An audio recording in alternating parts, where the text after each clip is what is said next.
50 years ago, this year, the bird garden was set up.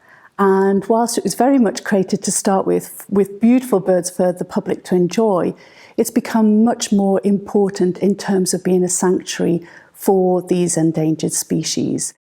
And we wanted to celebrate it by working with a great live-in artist who very much has birds and nature and sustainability at the heart.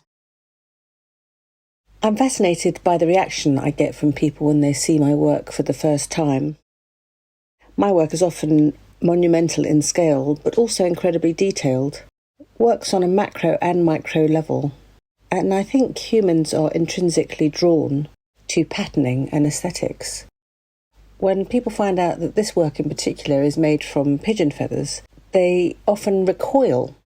Their knowledge bank tells them that pigeons are rats with wings, but yet there's this beautiful thing in front of them. I like to play with those notions of disgust and joy and pain and pleasure. I collect my pigeon feathers from racing pigeon enthusiasts from all over the country. These really kind people have sent me their feathers for the last 10 years. The birds molt naturally in April and October.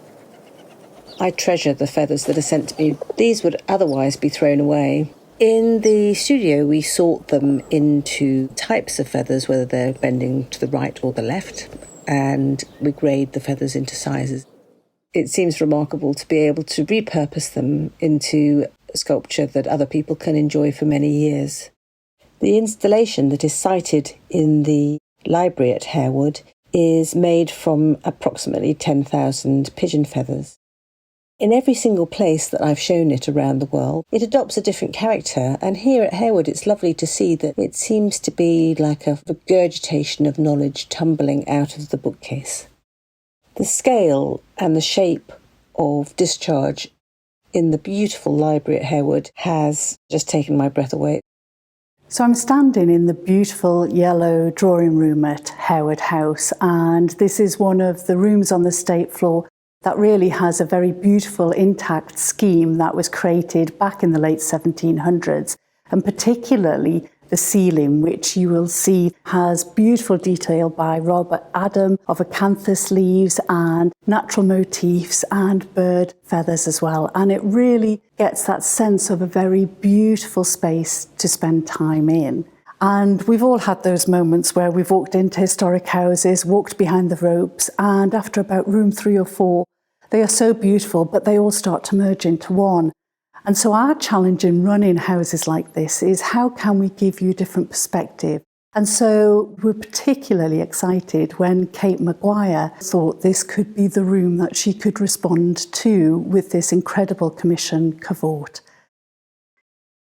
When I visited Harewood for the first time last year, I was completely drawn to the yellow drawing room. The scale of the room, the Robert Adam architecture and space, Chippendale furniture and series of mirrors that really make this room quite remarkable, all fed into what I had imagined for my installation, Cavort. The mirroring had to be there because that was a very strong element in the room, and also the repeating patterns that exist on the ceiling and the floor. I've used mirrors to create a kaleidoscope that repeat the pattern that I have made. I was also inspired by the landscape around Harewood House, designed by Capability Brown. There's a wildness and natural look in the distance, and then as you get closer to the house, you get up to the formal terrace and the parterre, and then obviously when you enter the house, you get the intricate detail of all the furnishings. So my piece sort of emulates that. You have the wildness of the pheasant tail feathers that line the edges of the work. And as you get to the middle of the design, there is a flowing energy that heads towards the central motif that is made up of intricate, tiny, iridescent feathers. Walk around my installation and you'll see the colours of each of those feathers changing. I've used pheasant feathers in this installation. They look exotic and beautiful and very, very detailed. The range of different patterning that occurs on every feather is quite incredible. Cavort is probably the most flamboyant and joyous work that I have ever made. It had to be that way in this room, I have thoroughly enjoyed making something that is so riotous. The energy and the feathers and the detail and the colour, for me, is quite remarkable. What's so exciting about working with artists is that they look at these houses and these interiors through fresh eyes. And whilst the commission in the Yellow Drawing Room was specially created by Kate for the space, you would actually think the other pieces had been designed for those rooms as well. But actually they're not.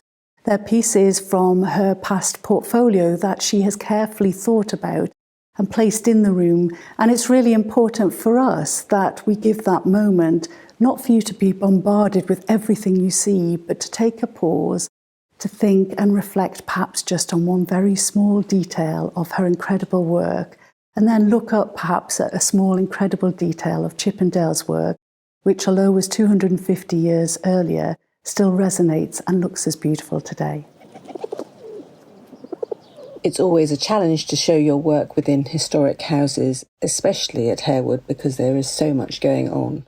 But that challenge is quite an interesting one. It's how you place the work to make it have a resonance with the objects in the room, to surprise you and make you look again. I think that is the purpose of having contemporary art within a beautiful historic home like this. We're not just a country house, we're not frozen in time. Our purpose is very much to reimagine this country house for the 21st century and create a place that you will enjoy and perhaps most importantly you'll want to come back to again and again.